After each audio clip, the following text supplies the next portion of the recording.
¿Qué tal? Muy buenas tardes amigos de DBB Noticias. Los saluda como todos los días desde la ciudad de Londres, Pascual Raúl Zárate Gil. Antes de comenzar, los queremos invitar como todos los días que entren a nuestro portal de noticias dbbnoticias.com, un portal que tiene el propósito único de mantenerlos bien informados de los distintos acontecimientos locales, federales e internacionales que le van dando la vuelta al mundo y a nuestro estado. Y bueno, el día de hoy les queremos comentar que pues tenemos a nuestro invitado de lujo, al doctor Werner Boyd, el cual como cada viernes le agradecemos que nos tome la llamada, además de contar con su comentario pues realmente en inglés, que es el que más seguidores tiene. Pero antes de ello, le queremos recordar a nuestro auditorio que el doctor Werner Boyd, y bueno, vamos a cambiar antes en inglés. We just want to remind to our audience that Dr. Werner Boyd is a US qualified lawyer who has practiced in one of the best law firms around the globe for a long period, as well as he eventually decided to do a PhD by the University of Cairo in Islamic law, such as well eventually migrating to the academy teaching in the University of UPAEP in Puebla and Bremen in Germany. As well, let's not forget that Dr. Verneberg has been providing with us and sharing with us some very interesting topics for the last few years here in DBB Noticias. And as every Friday, we just mentioned to you, Dr. Werner Boyhe bring us some very interesting analysis about different hot topics or trend topics that are happening and sharing around the social media and news as well. Of course, newspapers. And one of them is that recently we have been reading and listening, of course, and finding in social media the news that in the US, the Department of Justice has been asking for the extradition of a Mexican governor who has at least initially been alleged that he has some close ties to the cartel in some of the cartels in Mexico. And also, what is the position of Claudia Sheinbaum, who, of course, has not only a political decision to be taken, but as well a legal decision to be decided whether there is enough evidence for Mexico to extradite a former governor in Mexico who seems to be very close to the former president of Mexico. The president, you know his name pretty well, who is Andrés Manuel López Obrador. Therefore, today, Dr. Werner Boyd will talk about a topic titled, "On Thursday, Donald Trump's Department of Justice demanded that Mexico extradite a sitting governor and 9 other on drug charges. President Claudia Sheinbaum refuses, and she is correct." Dr. Werner Boyd, good afternoon. What do you think, Claudia Sheinbaum? She's correct in saying that she will deny any type of extradition of this former governor to the U.S. Well, we're going to identify 7 areas in the law on which she is absolutely correct, and the extradition simply must not proceed. The Trump administration launched a bombshell offensive on Wednesday evening of this week against the Mexican government and its officials accused of complicity with the notorious Sinaloa drug cartel, unsealing illegally a federal indictment, a superseding indictment against the sitting governor, a federal senator, 8 other current and former Mexican government officials in the northwestern state of Sinaloa in Mexico. The long-winded 34-page indictment filed in U.S. District Court in New York outlines an alleged pattern of bribes, murders, kidnappings, and other crimes linked to high-ranking lawmakers and security chiefs. The indictment paints a devastating picture of an outlaw state at the service of the Sinaloa drug cartel. The multi-billion billion syndicate co-founded by the infamous Joaquin El Chapo Guzman, now serving a life sentence in a federal prison in the United States.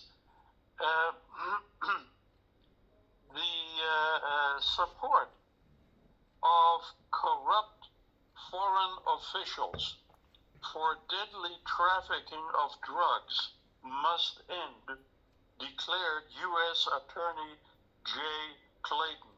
He's the idiot who illegally published online the superseding indictment in full text. And I was able to get the entire document right off the website of the New York Federal Court. Interestingly enough, 2 hours ago, it was erased. He apparently realized his error, and now it's no longer online.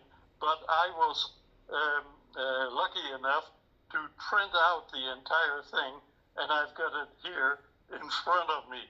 Well, the genius U.S. Attorney Jay Clayton said the following: "Let these charges send a message to all the officials around the globe who work with narco traffickers.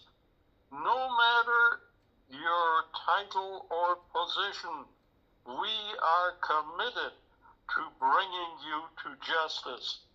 Well, atop the list of those that are charged with narcotics and gun charges and potentially facing life in prison. Now, here is a key element. The U.S. federal prosecutor wants to put the governor of Sinaloa in federal prison for the rest of his life. This is what we call cadena perpetua in Mexico, and it's illegal in Mexico. So we'll be commenting on that in a few moments. Now, the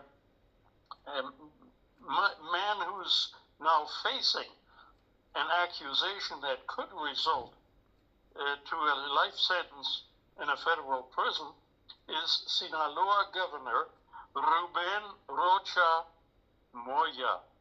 He's already 76 years old, and he immediately declared that he categorically rejects all allegations, which he labeled an effort to violate national sovereignty and undermine the Mexican government.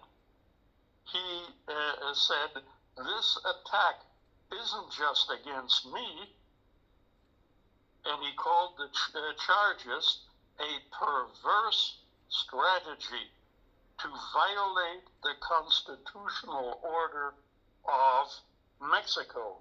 Now, although U.S. prosecutors have previously charged former Mexican governors with links to organized crime, this time it appears to be the first instance ever in which the U.S. Justice Department has indicted a sitting Mexican governor. The indictment has set off a political earthquake in Mexico, and it poses a major dilemma for the ruling Morena party, whose founder, former President Andrés Manuel López Obrador, rose to power on the promise to fight entrenched corruption. He is the mentor, López Obrador is the mentor of current President Claudia Sheinbaum. Critics have blamed both Sheinbaum and López Obrador for carrying out a few high-level prosecutions for graft and for weakening watchdog institutions here in Mexico that are charged with rooting out corruption. Now, Governor Rocha Moya and others charged are members of the Morena party. Rocha Moya is a longtime friend and ally of ex-President López Obrador, an association that has led observers here in Mexico to speculate that their friendship shielded the governor, Rocha Moya, from prosecution in the past, despite long rumored links to the Sinaloa cartel. All of those charged in the indictment are accused of working in cooperation with a faction of the Sinaloa cartel known as Los Chapitos, named after the son of El Chapo Guzman, who is currently sitting in federal prison in the United States. Now, the indictment here says the Chapitos helped elect Rocha Moya in the year 2021 by stealing ballots and forcing opposition candidates to drop out of the race. It accuses Rocha Moya of installing cartel-friendly officials throughout the government who allowed the cartel to smuggle massive amounts of fentanyl, heroin, cocaine, and methamphetamine into the United States in exchange for tens of millions of dollars in bribes. Also charged in the indictment was Senator Enrique Insunza Cázares. Like Rocha Moya, he denied the allegations and called them an attack on Mexican sovereignty. The indictment also named Juan de Dios Gámez Mendívil, the mayor of Culiacán, the capital of the state of Sinaloa. Two of El Chapo's sons, Ovidio Guzman Lopez and Joaquin Guzman Lopez, are in U.S. federal custody, facing drug smuggling and other charges. The two are widely reported to be cooperating now with U.S. prosecutors in exchange, hopefully, for leniency before the U.S. courts.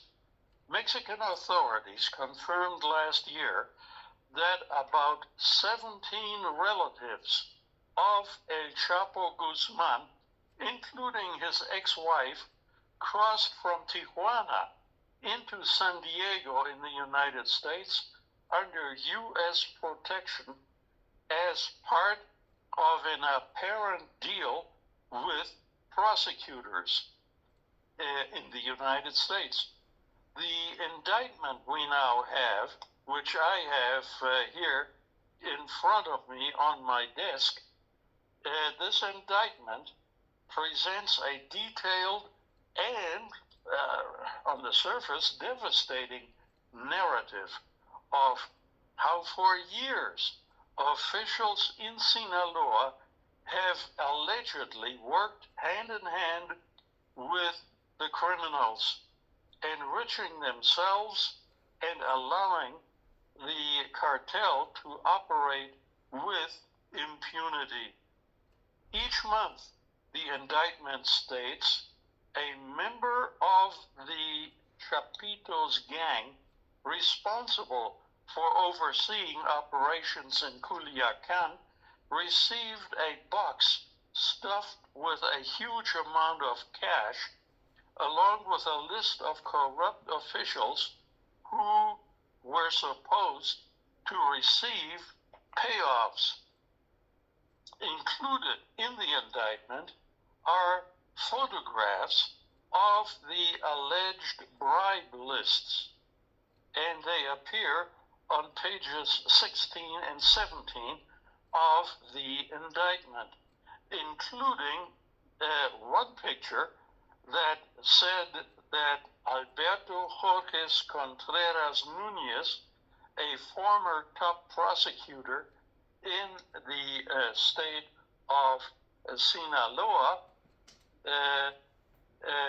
the Sinaloa Attorney General's office, tasked with coordinated criminal investigations, was supposed to receive $300,000 every month.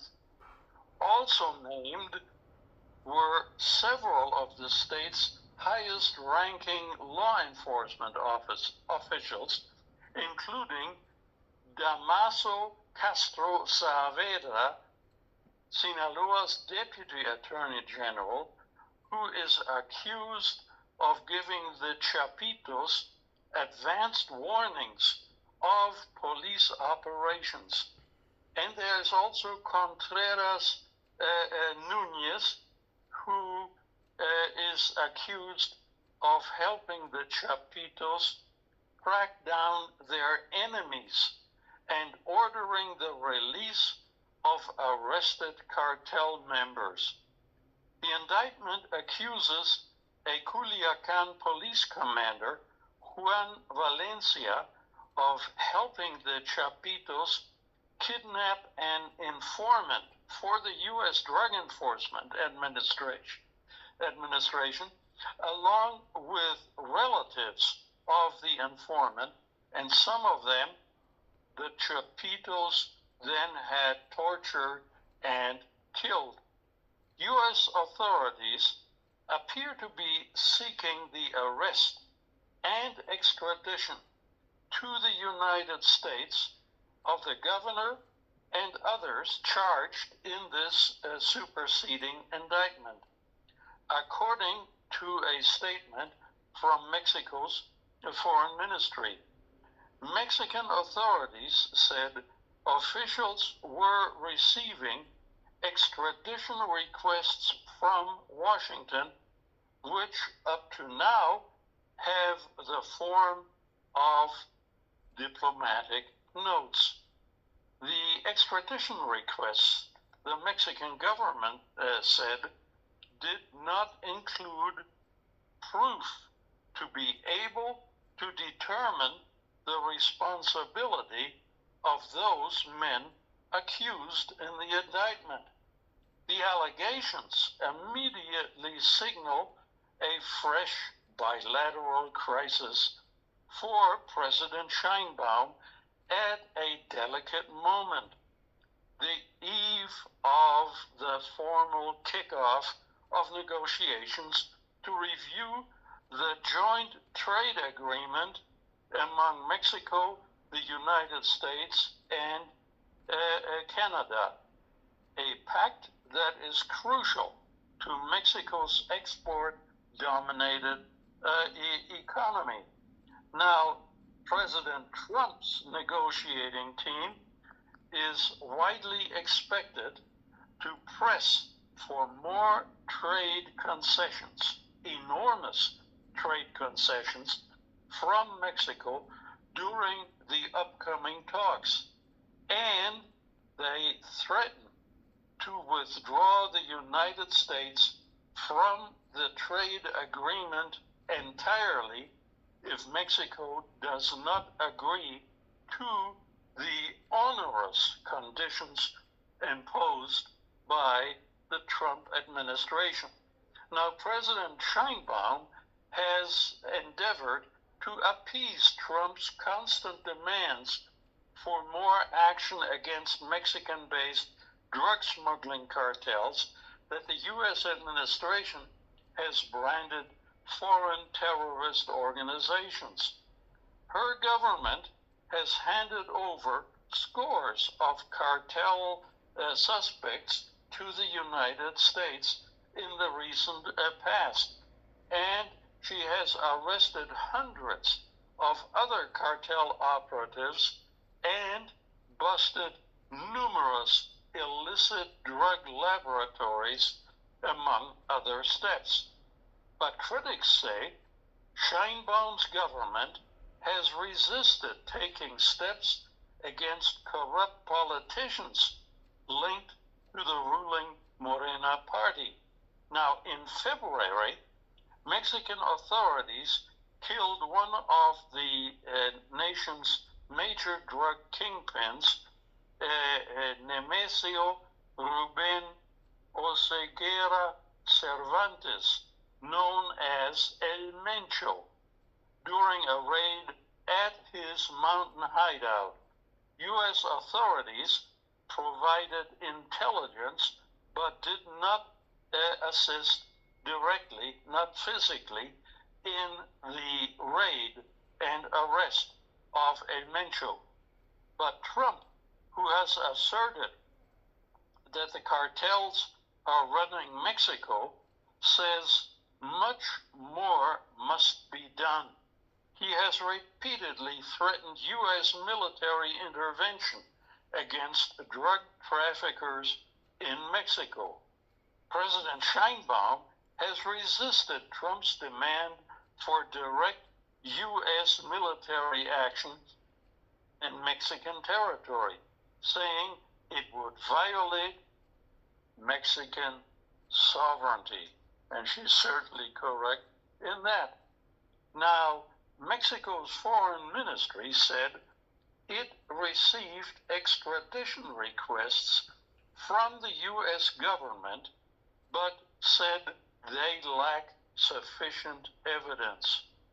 In a statement, the foreign ministry said the following: however, as is standard procedure in these cases, the Attorney General's office will determine whether there is sufficient evidence under Mexican law and the viability of the requests for provisional arrest for extradition. Now, I want to emphasize here what the standard will be is Mexican law, not United States law.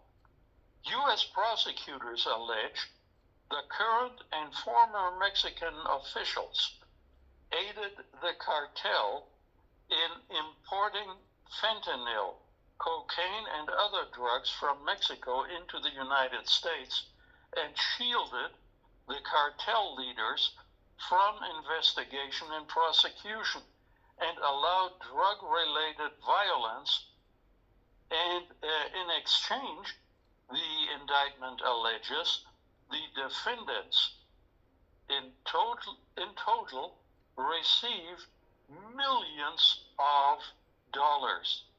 Authorities allege one of them, Juan Valenzuela Millan, a former high-level commander in the Culiacan Police Department, assisted in the kidnapping of a Drug Enforcement Administration source and another victim. They were turned over to the cartel, which killed them, the indictment says. Millan, who led the department in Sinaloa's largest city, allegedly accepted approximately $41,000 a month in bribes that he distributed to others on his police force. And in exchange, he gave the Chapitos access to department resources, including police patrol cars and police radios. And now, Claudia Sheinbaum, President of Mexico, on Thursday, yesterday, responded to U.S. prosecutors' drug trafficking accusations. against Sinaloa Governor Ruben Rocha Moya and 9 other Mexicans, saying that her government will not provide cover for anyone who has committed a crime. However, she also asserted that without clear proof, the objective of the U.S. charges are political. At her morning press conference, President Sheinbaum said that her government will not allow meddling or interference from foreign governments in decisions that are Mexicans to make. And she is absolutely correct in saying that. Now, the foreign ministry in Mexico, known by its acronym SRE, issued a statement on Wednesday saying that it had received extradition requests for several individuals from the U.S. government. Now, the SRE said that the information received had been referred to the Federal Attorney General's office to evaluate the requests under Mexican law. Well, what they said at the Ministry of Foreign Relations here is the following. Based on the legal review conducted by the Ministry of Foreign Affairs under the bilateral extradition treaty, the documents received from the United States Embassy do not contain sufficient evidence to establish the responsibility of the individuals whose provisional arrest for extradition purposes is being requested. Nonetheless, as is stated, a procedure in such cases, this matter will be the Attorney General's office that determines whether there is sufficient evidence under Mexico's legal system and whether to grant any provisional arrest requests, the Ministry of Foreign Relations said.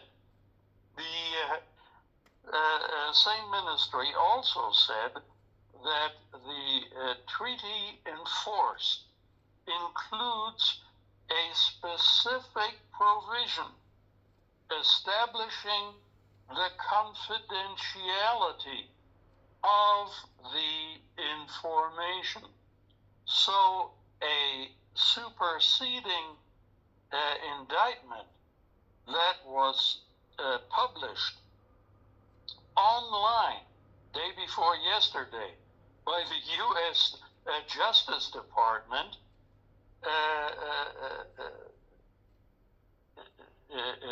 violates the extradition treaty, adding that a formal protest will therefore be sent to the United States Embassy regarding the manner in which the information has been released. Under U.S. law, federal grand jury indictments are strictly secret, and it requires a direct order from a federal judge to unseal a grand jury indictment. Here, no judge was consulted. The idiot prosecutor in New York State, Jay Claiborne, just went ahead on his own without getting a judge's permission and published the indictment online. This, of course, absolutely prejudices any defense that any of the 10 individuals headed up by Sinaloa's sitting governor may have in any judicial proceeding. So here we have a fatal error committed by a U.S. federal prosecutor. And here I'd like to add that hundreds upon hundreds of career prosecutors have, for the past year and a half, quit their jobs in the Justice Department, and the Justice Department in the United States is now desperately trying to recruit law school graduates to come and fill the empty positions.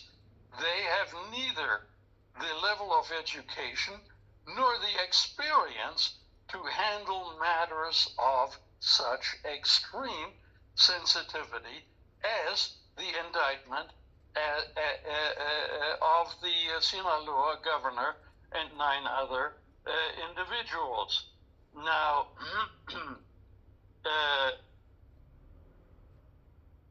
he also said, this prosecutor also said that the United States request for a provisional arrest for extradition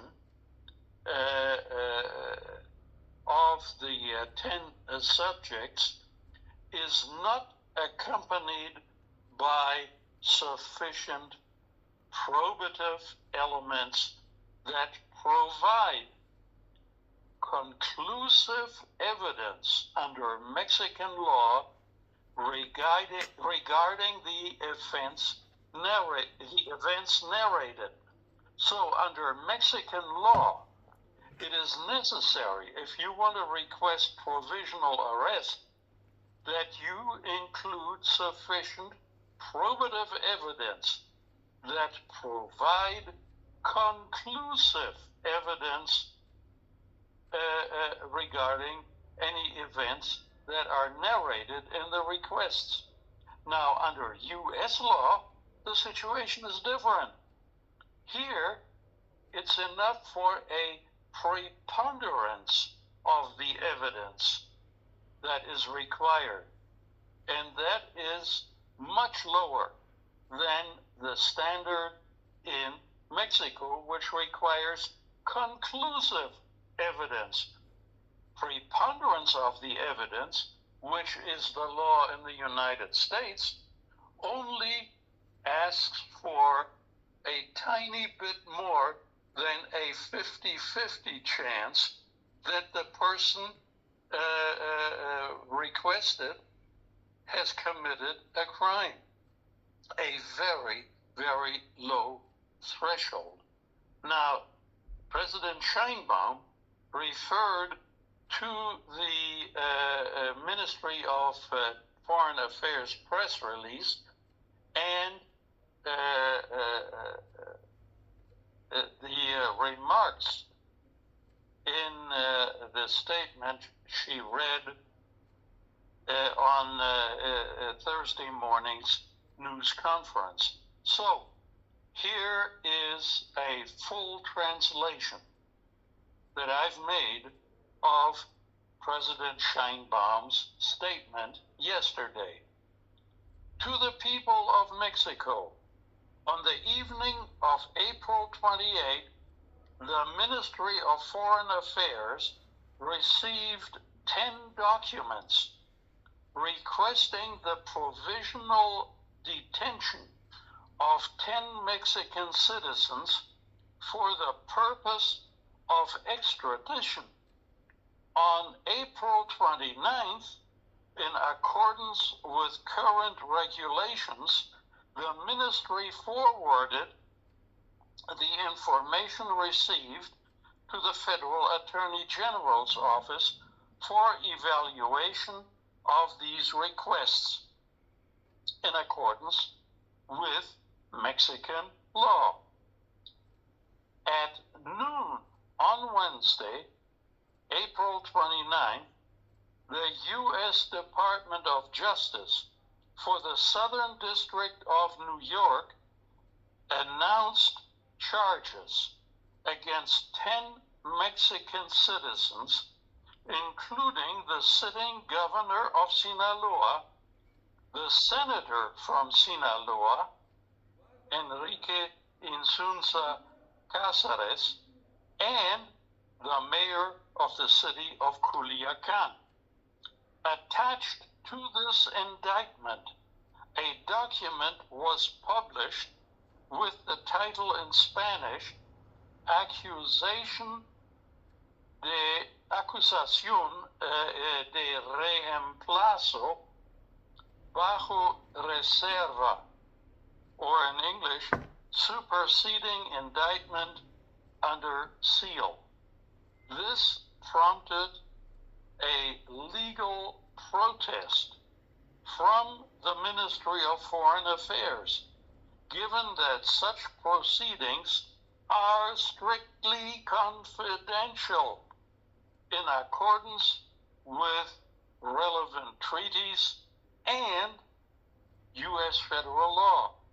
Yesterday afternoon, the president said, yesterday afternoon, the Federal Attorney General's office issued a statement setting forth the following elements.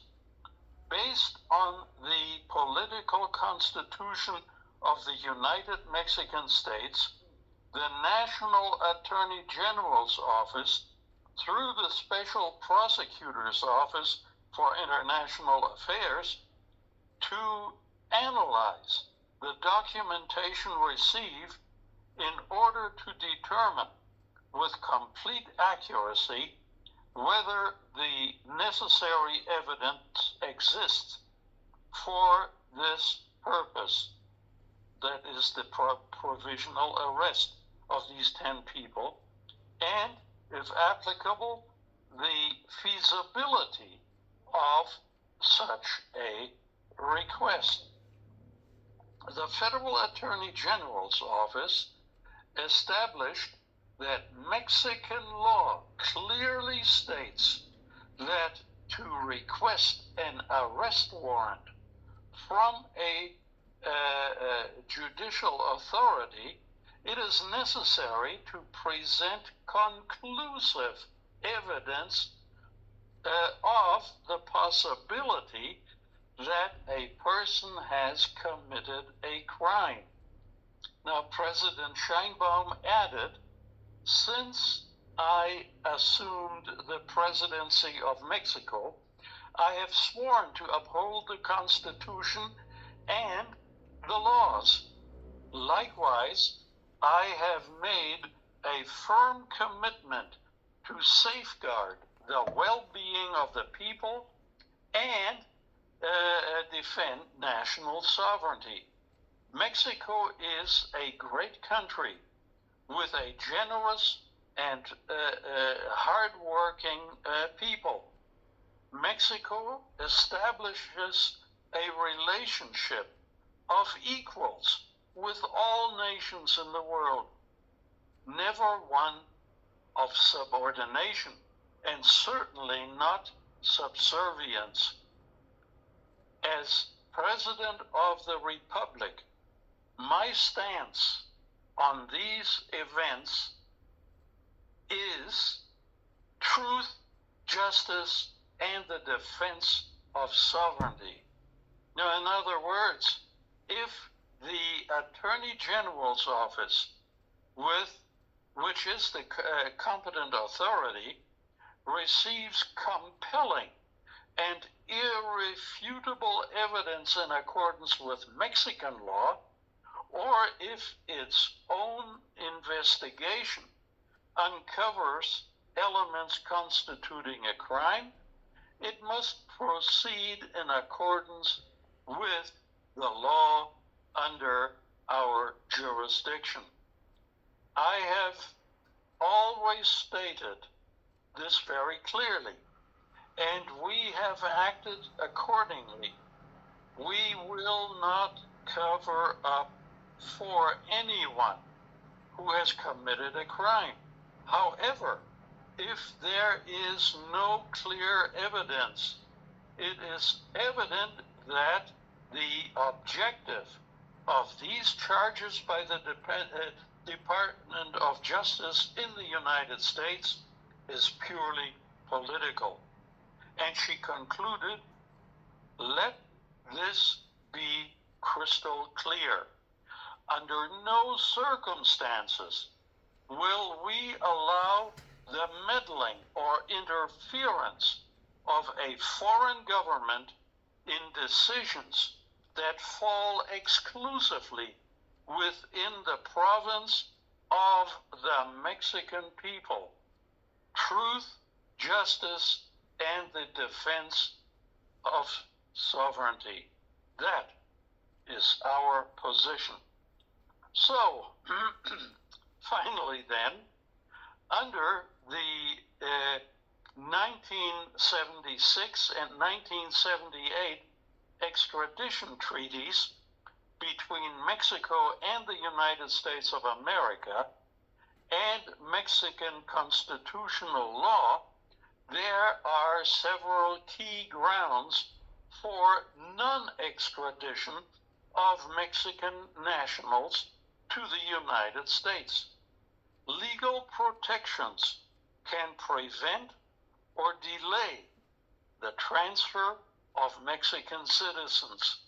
Now, in my opinion, the following are the 7 key grounds for non-extradition of these 10 individuals from the state of Sinaloa. And they are as follows.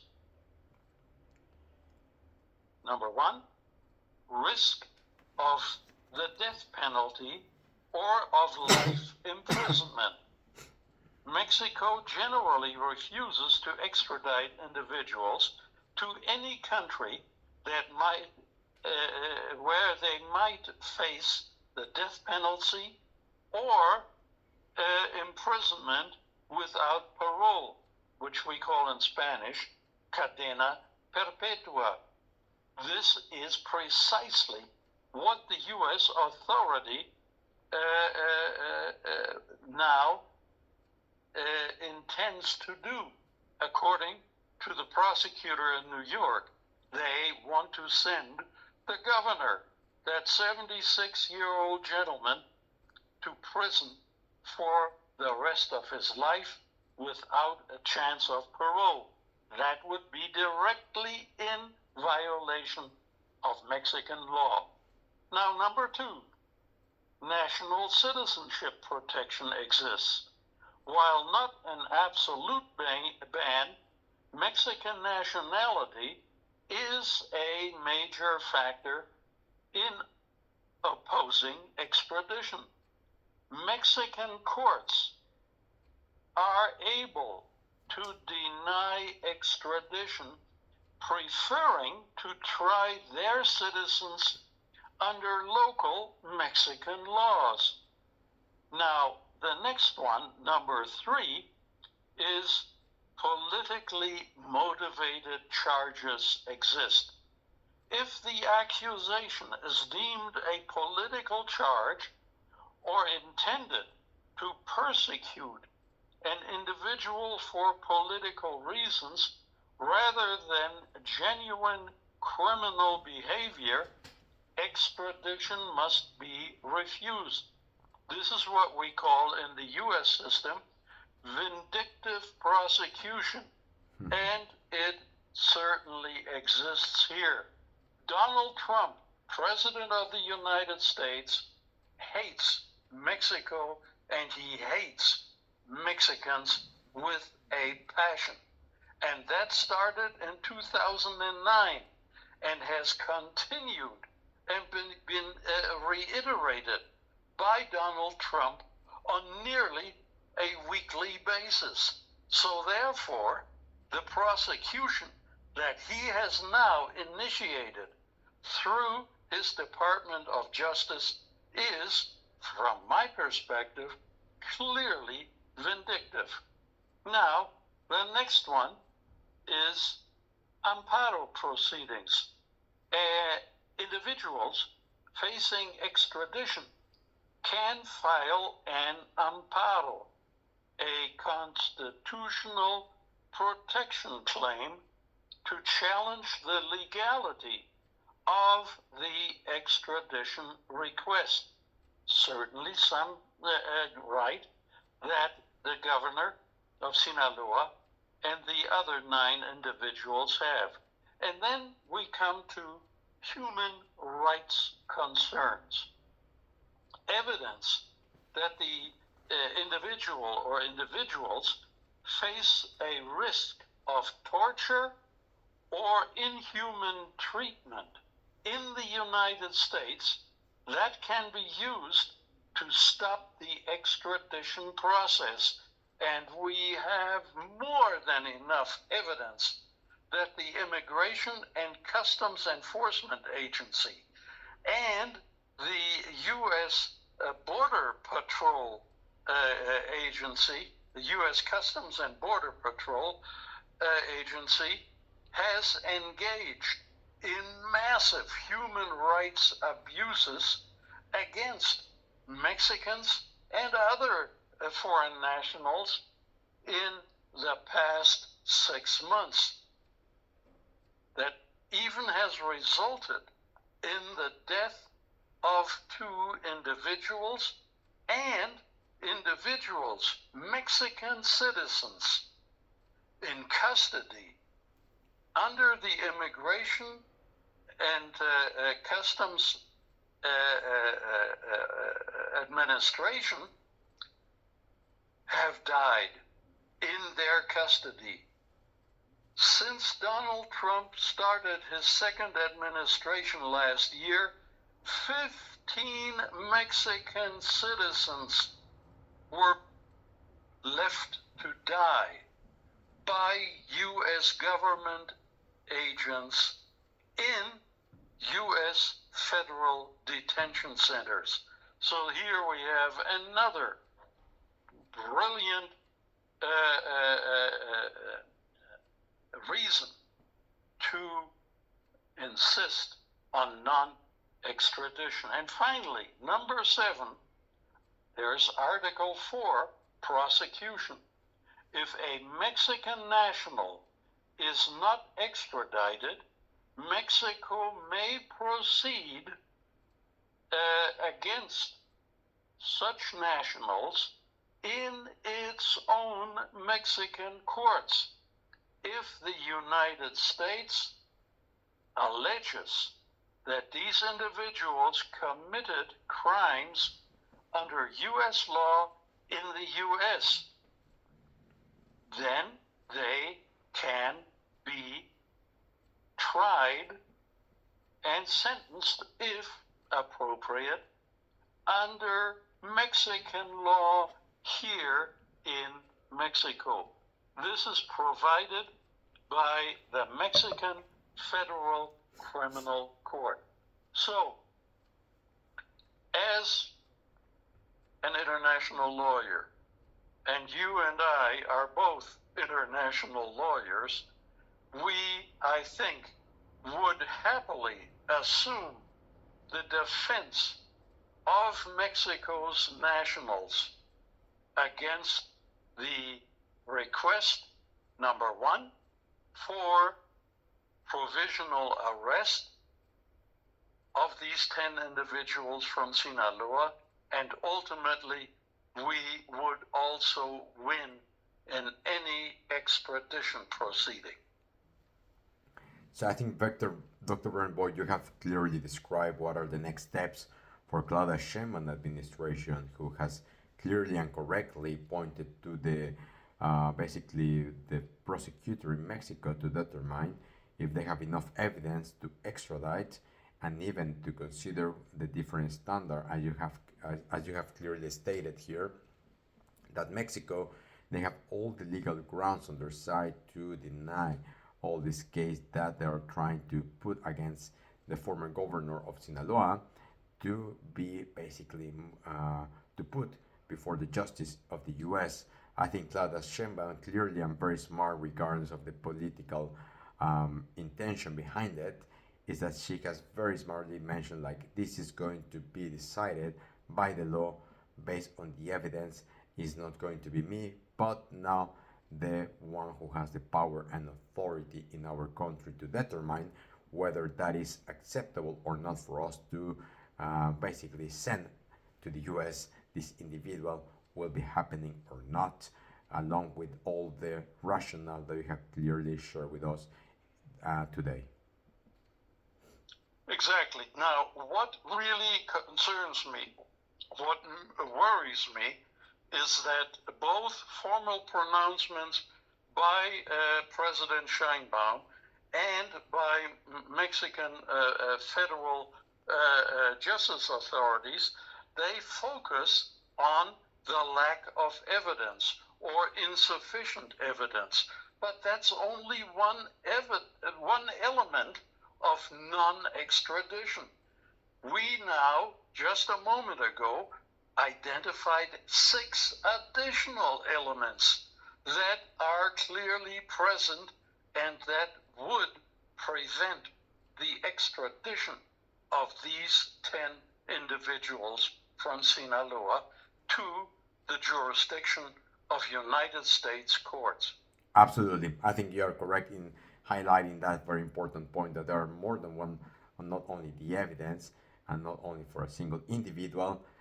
So yes, I think it would be a matter of time for the Mexican judicial system to determine that and deny whatever the U.S. is requesting for or pushing to Claudia Sheinbaum to make a decision as soon as possible.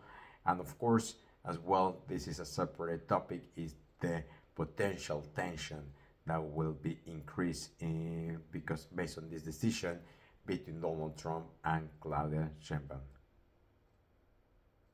Absolutely. We can only hope at this moment that someone is listening to us. Hopefully that will be the case, and I'm pretty sure that will be. And hopefully as well, the people taking the decisions, they will consider this comment, criteria, and the assessment that you have clearly explained to us, or you have clearly expressed to our audience. So Dr. Bernard Boyd, we would like to thank you once again as every Friday.